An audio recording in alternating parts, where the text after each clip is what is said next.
Hello and welcome to another episode of today's GK. I am Pooja Devedi, and in this segment we bring to you objective questions on a daily basis to help you crack prelims. So let's begin with the practice question of the last segment. Which of the following countries are members of BIMSTEC? Nepal, Myanmar, Maldives or Thailand? The correct answer should be option C, 1, 2 and 4. Nepal, Myanmar and Thailand are a part of BIMSTEC, but Maldives isn't. So let's move on to the explanation. Now, the Defence Minister of India visited Pune in order to attend the Humanitarian Assistance and Disaster Relief Exercise, which is by the name PANIX 21, to be conducted between the members of BIMSTEC in the month of December itself from 20 to 22. The Bay of Bengal Initiative for Multi-Sectoral Technical and Economic Cooperation is a regional multilateral organization.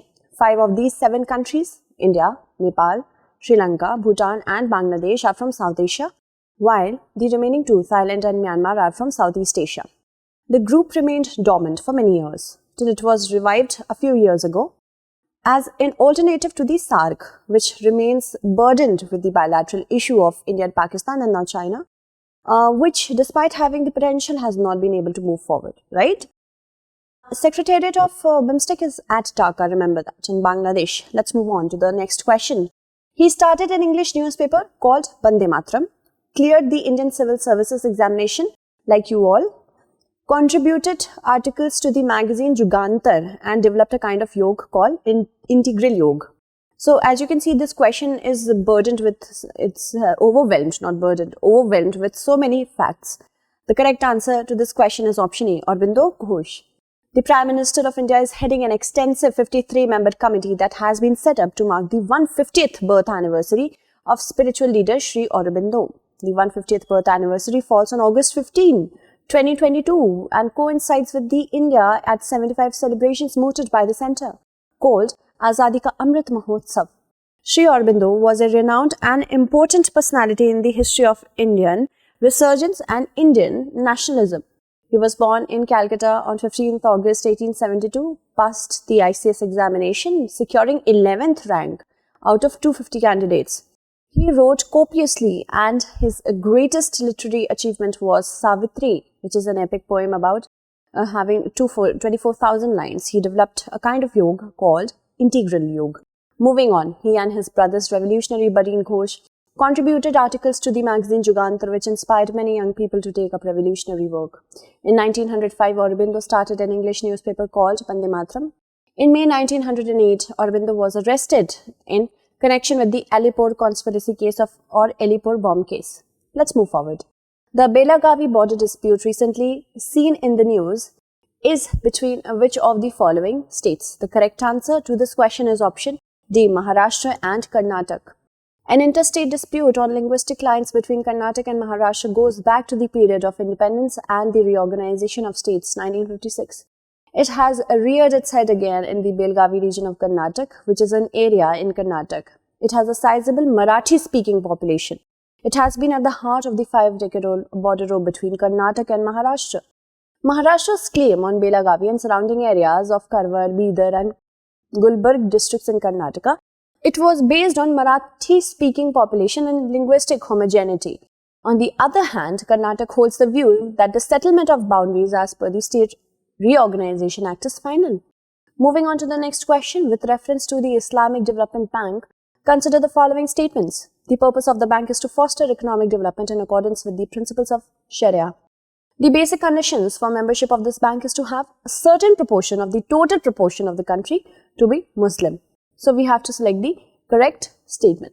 The first statement is definitely correct, that it tries to foster economic development with the principles of Sharia. Second is not correct. The correct answer is option A, 1 only. A meeting of foreign ministers from the Organization of Islamic Cooperation agreed to establish a humanitarian trust fund to address the growing economic crisis in Afghanistan.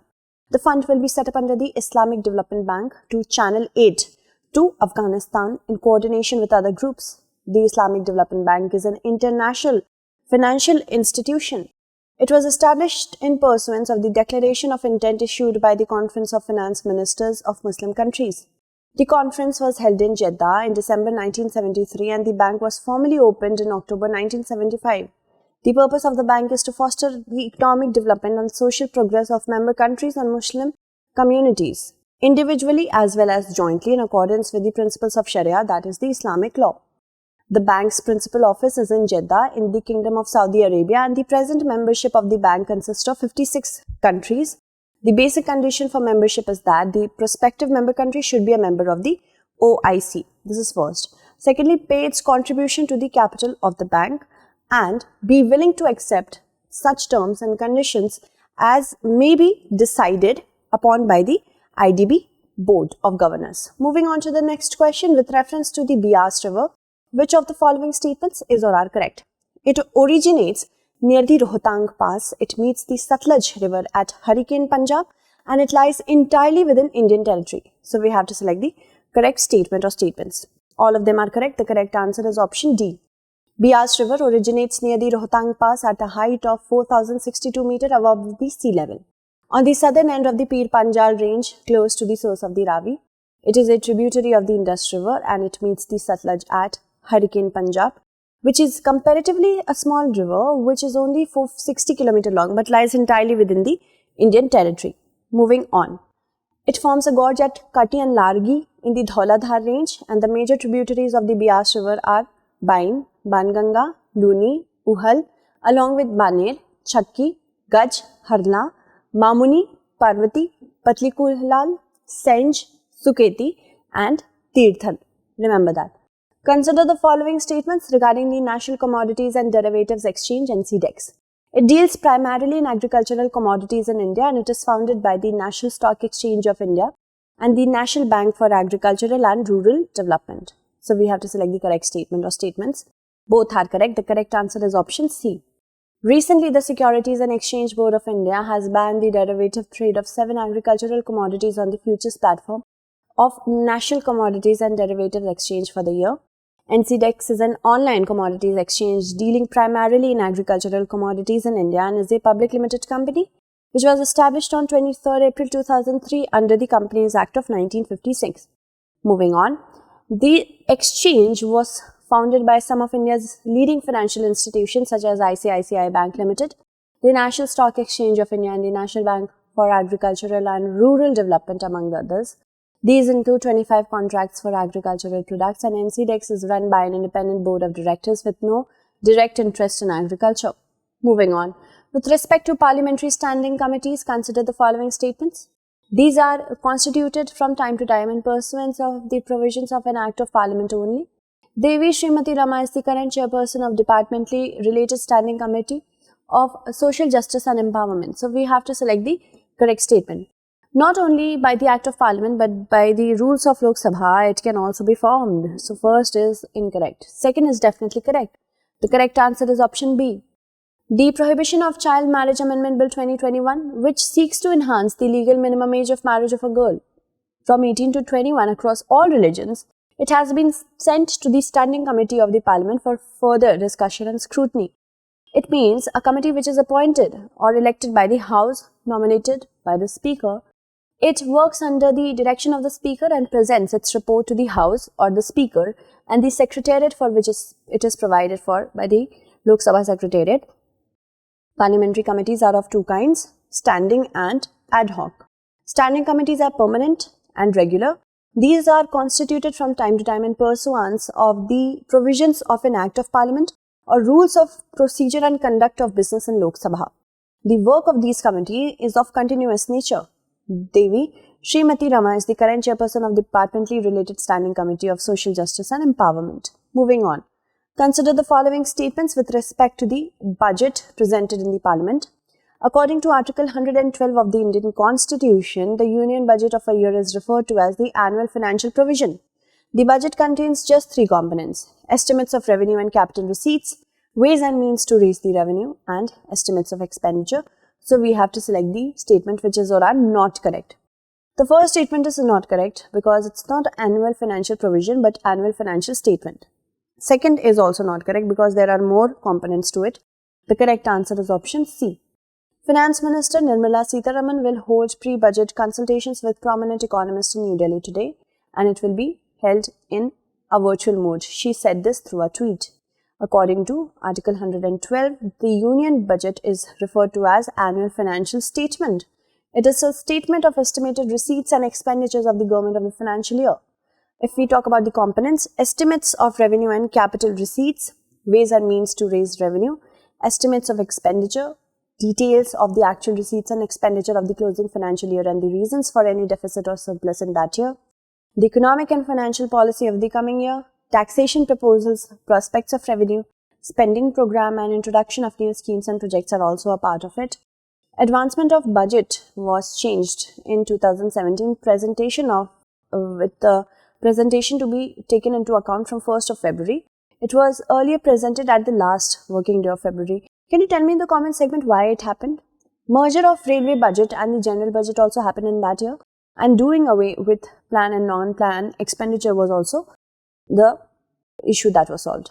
The Great Reset Initiative is an initiative of which among the following organization or institutions? The correct answer to this question is option D, World Economic Forum. The World Economic Forum has deferred its annual meeting in Davos amidst the Omicron scare. The meeting of the economically powerful nations and high-profile corporate leaders was scheduled to take place between January 17 to 21. World Economic Forum is a Swiss non-profit foundation established in 1971. It is based in Geneva of Switzerland and recognized by the Swiss authorities as the International Institution for Public-Private Cooperation. Founder and executive chairman is Klaus Schwab, and Great Reset Initiative is based on the assessment that the world economy is in deep trouble.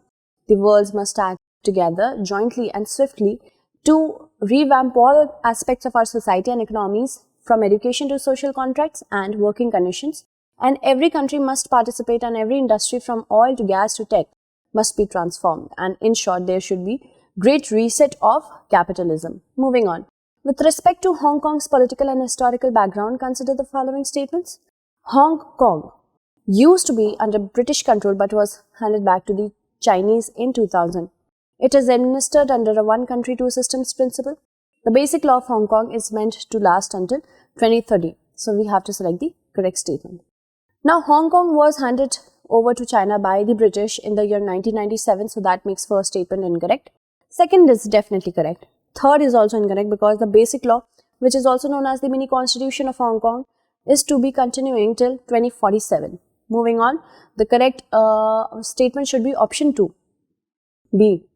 The first legislative council election in Hong Kong in the aftermath of Beijing's controversial patriots-only overhaul of the political system has taken place, and it has been swept by Beijing loyalists amidst a record low turnout of only 30.2%, lowest since Hong Kong returned to the Chinese control in 1997.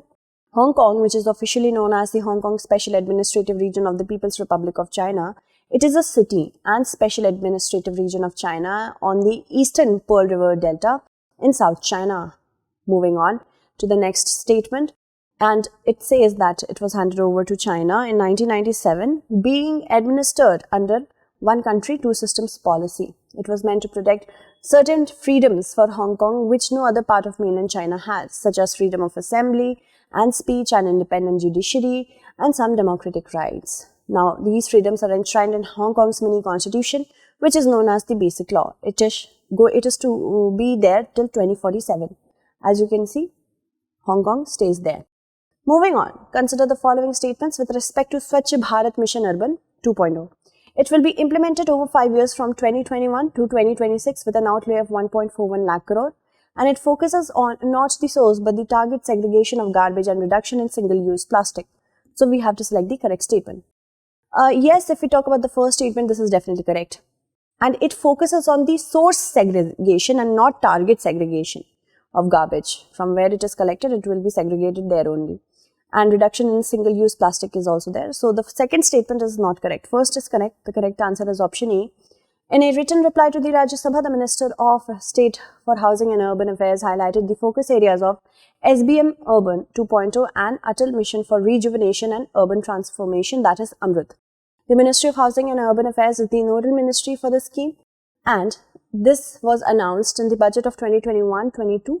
It is the continuation of Swachh Bharat Mission first, which was launched in 2014, and the government is trying to tap safe containment transportation, disposal of fecal sludge and septage from toilets. It will be implemented over 5 years from 21 to 26. The outlay is 1.41 lakh crore focusing on source segregation of garbage, reduction in the single-use plastic and air pollution by effectively managing waste from construction and demolition activities, and bioremediation of all legacy dump sites.